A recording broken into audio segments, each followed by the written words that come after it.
Chapter 31. The Middle Passage. Thou art of purer eyes than to behold evil, and canst not look upon iniquity. Wherefore lookest thou upon them that deal treacherously, and holdest thy tongue when the wicked devoureth the man that is more righteous than he? Had 1:13 did on the lower part of a small, mean boat, on the Red River, Tom sat, chains on his wrists, chains on his feet, and a weight heavier than chains lay on his heart. All had faded from his sky, moon and star. All had passed by him, as the trees and banks were now passing, to return no more. Kentucky home, with wife and children and indulgent owners, Street Clare home, with all its refinements and splendors, the golden head of Eva, with its saint-like eyes, the proud, gay, handsome, seemingly careless, yet ever kind Street Clare, hours of ease and indulgent leisure, all gone. And in place thereof, what remains? It is one of the bitterest apportionments of a lot of slavery, that the Negro, sympathetic and assimilative, after acquiring, in a refined family, the tastes and feelings which form the atmosphere of such a place, is not the less liable to become the bond-slave of the coarsest and most brutal, just as a chair or table, which once decorated the superb saloon, comes, at last, battered and defaced, to the barroom of some filthy tavern, or some low haunt of vulgar debauchery. The great difference is, that the table and chair cannot feel, and the man can, for even a legal enactment that he shall be taken, reputed, adjudged in law, to be a chattel personal, cannot blot out his soul, with its own private little world of memories, hopes, loves, fears, and desires. Mr. Simon Legree, Tom's master, had purchased slaves at one place and another, in New Orleans, to the number of 8, and driven them, handcuffed, in couples of 2 and 2, down to the good steamer Pirate, which lay at the levee, ready for a trip up the Red River. Having got them fairly on board, and the boat being off, he came round, with that air of efficiency which ever characterized him, to take a review of them. Stopping opposite to Tom, who had been attired for sail in his best broadcloth suit, with well-starched linen and shining boots, he briefly expressed himself as follows. "Stand up." Tom stood up. "Take off that stock," and as Tom, encumbered by his fetters, proceeded to do it, he assisted him, by pulling it, with no gentle hand, from his neck, and putting it in his pocket. Legree now turned to Tom's trunk, which, previous to this, he had been ransacking, and, taking from it a pair of old pantaloons and dilapidated coat, which Tom had been wont to put on about his stable work, he said, liberating Tom's hands from the handcuffs, and pointing to a recess in among the boxes. "You go there and put these on." Tom obeyed, and in a few moments returned. "Take off your boots," said Mr. Legree. Tom did so. "There," said the former, throwing him a pair of coarse, stout shoes, such as were common among the slaves. "Put these on." In Tom's hurried exchange, he had not forgotten to transfer his cherished Bible to his pocket. It was well he did so, for Mr. Legree, having refitted Tom's handcuffs, proceeded deliberately to investigate the contents of his pockets. He drew out a silk handkerchief and put it into his own pocket. Several little trifles, which Tom had treasured, chiefly because they had amused Eva, he looked upon with a contemptuous grunt, and tossed them over his shoulder into the river. Tom's Methodist hymn book, which, in his hurry, he had forgotten, he now held up and turned over. "Humph! Pious, to be sure. So, what's your name? You belong to the church, eh?" "Yes, Mossar," said Tom firmly. "Well, I'll soon have that out of you. I have none your bawling, praying, singing niggers on my place. So remember. Now mind yourself," he said, with a stamp and a fierce glance of his gray eye, directed at Tom. "I'm your church now. You understand. You've got to be, as I say." Something within the silent black man answered no, and, as if repeated by an invisible voice, came the words of an old prophetic scroll, as Eva had often read them to him. "Fear not, for I have redeemed thee. I have called thee by name. Thou art mine." But Simon Legree heard no voice. That voice is one he never shall hear. He only glared for a moment on the downcast face of Tom, and walked off. He took Tom's trunk, which contained a very neat and abundant wardrobe, to the forecastle, where it was soon surrounded by various hands of the boat. With much laughing, at the expense of niggers who tried to be gentlemen, the articles very readily were sold to one and another, and the empty trunk finally put up at auction. It was a good joke, they all thought, especially to see how Tom looked after his things, as they were going this way and that. And then the auction of the trunk, that was funnier than all, and occasioned abundant witticisms. This little affair being over, Simon sauntered up again to his property. Now, Tom, I've relieved you of any extra baggage, you see. Take mighty good care of them clothes. It'll be long enough for you get more. I go in for making niggers careful. One suit has to do for 1 year, on my place. Simon next walked up to the place where Emmeline was sitting, chained to another woman. Well, my dear, he said, chucking her under the chin, keep up your spirits. The involuntary look of horror, fright, and aversion with which the girl regarded him did not escape his eye. He frowned fiercely. None o' your shines, gal. You's got to keep a pleasant face when I speak to ye.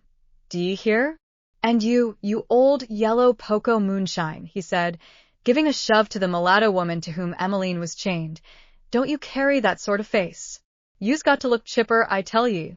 I say, all on ye, he said, retreating a pace or two back. Look at me, look at me, look me right in the eye. Straight, now, said he, stamping his foot at every pause, as by a fascination.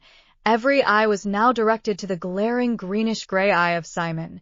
Now, said he, doubling his great, heavy fist into something resembling a blacksmith's hammer. Do ye see this fist? Heft it, he said, bringing it down on Tom's hand. Look at these your bones. Well, I tell you this your fist has got as hard as iron knocking down niggers. I never see the nigger, yet I couldn't bring down with one crack, said he, bringing his fist down so near to the face of Tom that he winked and drew back. I don't keep none o' your cussed overseers. I does my own overseeing, and I tell you things as seen to. Use every one on ye got to toe the mark, I tell ye, quick, straight, the moment I speak. That's the way to keepin' with me. You won't find no soft spot in me, nowhere. So, now mind yourselves, for I don't show no mercy. The women involuntarily drew in their breath, and the whole gang sat with downcast, dejected faces. Meanwhile, Simon turned on his heel and marched up to the bar of the boat for a dram.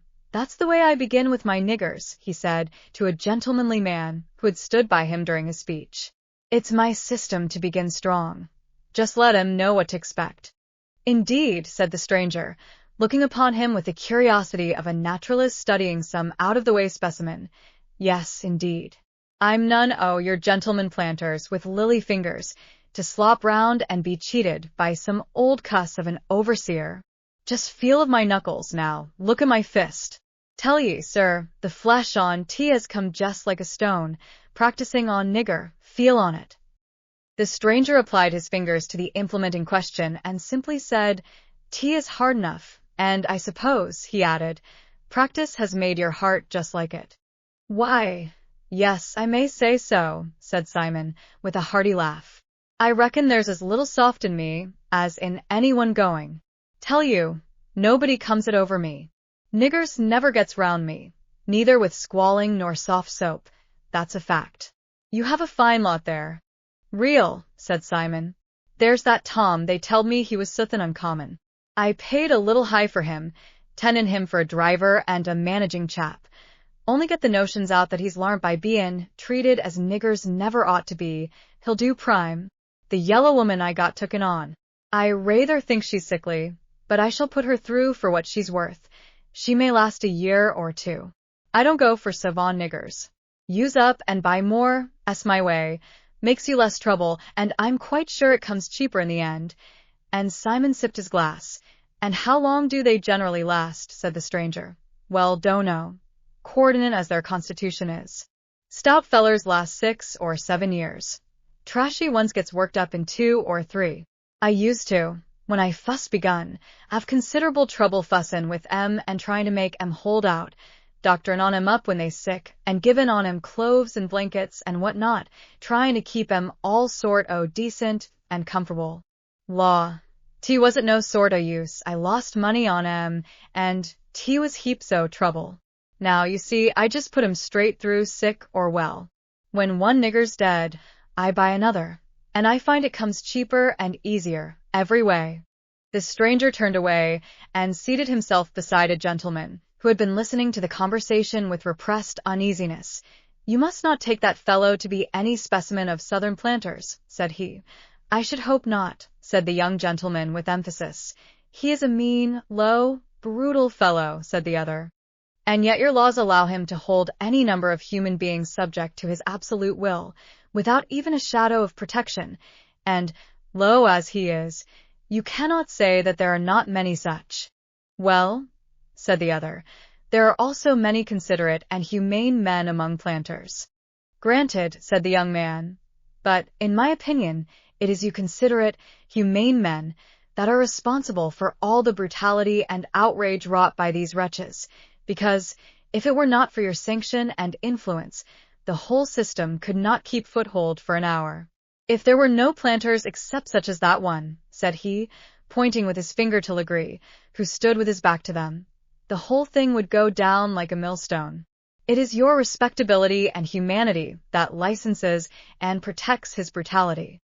"You certainly have a high opinion of my good nature," said the planter, smiling, "but I advise you not to talk quite so loud, as there are people on board the boat who might not be quite so tolerant to opinion as I am. You had better wait till I get up to my plantation, and there you may abuse us all, quite at your leisure." The young gentleman colored and smiled, and the two were soon busy in a game of backgammon. Meanwhile, another conversation was going on in the lower part of the boat between Emmeline and the mulatto woman with whom she was confined. As was natural, they were exchanging with each other some particulars of their history. "Who did you belong to?" said Emmeline. "Well, my massar was Mr. Ellis, lived on Levee Street. P'raps you've seen the house." "Was he good to you?" said Emmeline. "Mostly, till he tuck sick. He's lain sick, off and on, more than 6 months, and been orful oneasy. 'Pears like he warn't willin' to have nobody rest, day or night, and got so cur'ous there couldn't nobody suit him. 'Pears like he just grew crosser every day, kept me up nights till I got farly beat out, and couldn't keep awake no longer, and 'cause I got asleep one night, lors, he talked so orful to me, and he tell me he'd sell me to just the hardest master he could find, and he'd promise me my freedom, too, when he died." "Had you any friends?" said Emmeline. "Yes, my husband, he's a blacksmith. Massar generally hired him out. They took me off so quick, I didn't even have time to see him, and I's got 4 children." "Oh, dear me," said the woman, covering her face with her hands. "It is a natural impulse, in every one, when they hear a tale of distress, to think of something to say by way of consolation." Emmeline wanted to say something, but she could not think of anything to say. What was there to be said? As by a common consent, they both avoided, with fear and dread, all mention of the horrible man who is now their master. True, there is religious trust for even the darkest hour. The mulatto woman was a member of the Methodist Church, and had an unenlightened but very sincere spirit of piety. Emmeline had been educated much more intelligently, taught to read and write, and diligently instructed in the Bible, by the care of a faithful and pious mistress. Yet, would it not try the faith of the firmest Christian, to find themselves abandoned, apparently, of God, in the grasp of ruthless violence? How much more must it shake the faith of Christ's poor little ones, weak in knowledge and tender in years? The boat moved on, freighted with its weight of sorrow, up the red, muddy, turbid current, through the abrupt tortuous windings of the Red River, and sad eyes gazed wearily on the steep red clay banks as they glided by in dreary sameness. At last the boat stopped at a small town, and Legree, with his party, disembarked.